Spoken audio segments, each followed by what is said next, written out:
तुमचं मॅनेजर का कोणतरी होता, म्हणलं एकदा टाकून बघा नाही का इथं. हम्म. मग सगळे ते 62 का 64 कॅरेट जागेवर टाकले होते तिथं. ते आमचे पुतणे होते, योगेश चौधरी होते. हा हा हा मी तुमच्या मार्केटला जसं 10वीला होतो का हा तेव्हापासून येतो, पण आपल्याकडे डाळिंब नव्हतं पहिलं ना. हा हा हा हा आणि ती एक माझ्या भावाची गाडी होती त्याच्यासोबत यायच्या आधी मध्ये नाही का, बर बर. तेव्हा त्याला म्हणलं बघ केडी चौधरीची इथं म्हणलं चांगला गाळा आहे नाही का. हा हा हा तेव्हा ते फर्स्ट टाइम आम्ही मार्केटला आणलं नाही, आपलं जागेवरचं माल असतं अख्खा नाही का. पण नाही आता हे काय झालंय, जे पावसाळ्यात आलं नाही एक, आता हा हे मार्केटलाच आणावं लागेल.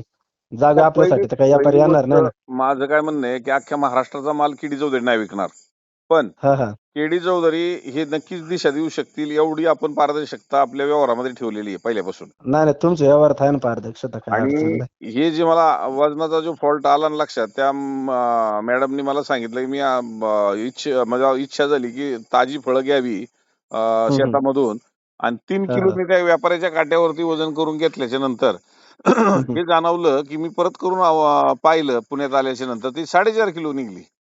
म्हणजे बघा ना, 3 किलो मागे 1.5 किलो मारतात. हा 1.5 20 किलो किलो मार्केट. मागे 4-5 किलो तर आरामात मारित असते. आता म्हणजे आणि हे इकडे कसं टाकळ्याचे शेतकरी सगळे मोठांले, हम्म. एकच शेतकऱ्याच्या 1000च्या आत कॅरेट नाही निघत. मग आता हे शेतकरी मोठा असलं हम्म. तरी अशी छोटी गळती जर झाली तर जा छोट्या होलनी सुद्धा 1000 बुडतं. कॅरेट मागे एवढा माल जायचं म्हणल्यावर 2 किलोनी जर तरी धरलं तरी 2000 किलो माल जातोय नाही का. मग आता हे आपण वजन करत नाही. आता हम्म. मला सांगा, दुकानदार त्याचा माल देताना म्हणजे स्वतःचा काट्यात देतो का आलेल्या ग्राहकाच्या काट्यात देतो? स्वतःच्याच काट्यात देतात ते. मग आपण पण दुकानदार आहे ना डाळिंबाचे. हा मग आपण आता काय काय शेतकरी करतात, काय काय नाही, आता ज्यांना माहित नाही त्यांना नाही का. नाही नाही, हे कुठंतरी वादळ आहे ना, आता खऱ्या हम्म. अर्थाने पेटलं पाहिजे. कारण मी जे आता लोकांना सगळ्यांना सांगितलं, विरळून माल आपण काढला पाहिजे. हा अहो हा 2 रुपये कमी मागा, जास्त मागा, त्या किमतीमध्ये नाही, पण मापात पाप नाही केलं पाहिजे, असं माझं वैयक्तिक मत आहे. मापात आपण कारण तेवढं आहे. डाळिंब एक शेतकरी आहे ना, डाळिंब एक खात नाही, एक हम्म. तो फुटकं खातो. फुटकं खातो तेवढा आहे, शेतकरी नाही खात स्वतः कधी. आणि मग जर असे आपल्याला वजनात जर कुठं फरक पडत असतील, काय होत असेल, तर हे शेतकरी म्हणजे सोन्यासारखा भाव आहे ना आज आपल्याला याला. सोनं सोनं अहो तिकडे महाग. सोन्यासारखं म्हणजे टाकळ्या जे ते रमेश गावडे नाव ऐकून असेल तुम्ही. हा हा हा 210 रुपयांनी जागा माल दिलता ह्यावेळेस. हा मग 210 रुपये जर किलोचा आहे. आणि म्हणजे जर 2 व्यापाऱ्यांमध्ये त्यांना असं फॉल्ट जाणवलं नाही का. हम्म. चालू याच्यात गाडी भरलेली, म्हणला खाली कर आणि निघून जा म्हणला डायरेक्ट. हे जागा मला बोली एक करायची आणि हे करायचं नाही का, मग जमणार नाही अजिबात म्हणला. लगेच हम्म. दुसऱ्या व्यापाऱ्याने लगेच तिथे येऊन हाय ती गाडी भरून लगेच नेली, 5 रुपये वाढव देऊन वरून किलो शाबास. माग. मग आता ही स्पर्धा होत नाही, एकतर जाग्यावर रिंग स्पर्धा होती. म्हणजे काय होतं, आता त्याचा माल तसा आहे ना, क्वालिटी हम्म. माल होता म्हणलं. तो नाही घेतला तर मग मार्केटला पण आज रोजी 240 रुपयापर्यंत मग कधी जाईन म्हणला. हम्म. मग मग ते कसं आता त्यासाठी जी शेतकरी मुरलेले आहेत, ते बरोबर त्यांना अनुभव आहे का जुना, मग त्यासाठी काय केलं ते हे पाहिजे? करतात. पण गरीब शेतकरी कसा घाबरतो, म्हणतो नको बा, एकदा राहिलं तर जागेवर गरिबांनी राहणार. कायमच गरीब राहायचं का? हम्म. गरिबांनी कायमच गरीब राहायचं?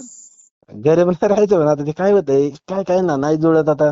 काय काय म्हणतात नको, असा विषय होतो ना. हम्म. पण शक्यतो आता जे आहे ना, ज्यांना अनुभव आला का, ते हम्म. बाकीच्यांना सांगतच चालल्यात काटा हम्म. ठेवा म्हणून. आता प्रत्येक जण लागला ठेवा नाही का. ह्या बर वर्षी पण आता जे पलटी कॅरेट वर घेतात ना, मग ते सगळ्यात जास्त काट्यात मारतात. बरोबर आहे. नाही, जागा झालं पाहिजे, हम्म एवढंच माझं मत आहे. आणि माझ्या दुकानावर सुद्धा वजन करूनच पाठवलं पाहिजे, हे मी पहिल्यांदा सांगेल. हम्म. कारण तसं गाडीवाले सुद्धा हा ज्या वेळेस बाहेर जात आहेत त्यावेळेस गाडीवाल्यांचे सुद्धा प्रताप काही लोकांनी अनुभवलेले आहेत, पकडलेले आहेत. आता मी त्या खोलात जाणार नाही, सगळेच काही गाडीवाले खराब नाहीत, पण सगळे नाही, पण काय काय आता इथं आमचं म्हणजे स्वतः मी माझं डाळिंब होतं नाही का, हम्म. रिजेक्शनचं रात्याला पाठवलं होतं पहिल्या वेळेस नाही का. हम्म. 1600 रुपयांनी पट्टी आली, आणि ज्यावेळेस जादा कॅरेट होते का 30, हम्म. त्यावेळेस 900 रुपयानीच पट्टी आली, आणि चांगला माल असून. हम्म. त्याला म्हणलं असं होऊच शकत नाही, म्हणला नाही मार्केट डाऊन झालं तर. हम्म. तेव्हापासून मग तिकडे नाही डायरेक्ट इकडे पुण्यालाच येते नाही का. हम्म.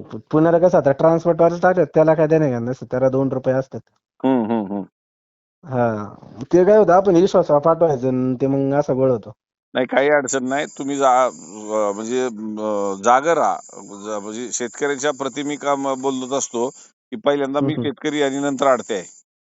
हा तेवढा आहे. हा, तर कुठंतरी शेतकरी जागला तर आम्ही जगू. शेतकरीच कोलमडला तर आमच्याकडे माल नाही आले, आम्ही काय खाणार? शेतकरी हा ते पाठवतो पण म्हणून होतंय ना. आम्हाला 2 रुपये मिळतात ना. हा हम्म. चालेल ना, बघू मग पाठव ना आपण, मी ना तुम्हाला फोन करेन आधी नाही का. हो हो हो, वाटलंच तर एकदा मोकळं येत जा कधी पण जाग्यावरचे नाही शेवटी नाही, चक्कर भत्तीच आल्यावर नाही का, आता कांदे चालू झाले यावंच लागते आधी मध्ये नाही का. चालेल ते चालेल. PS राम नाही का तुमच्या शेजारी खाली. हो हो हो हो हो.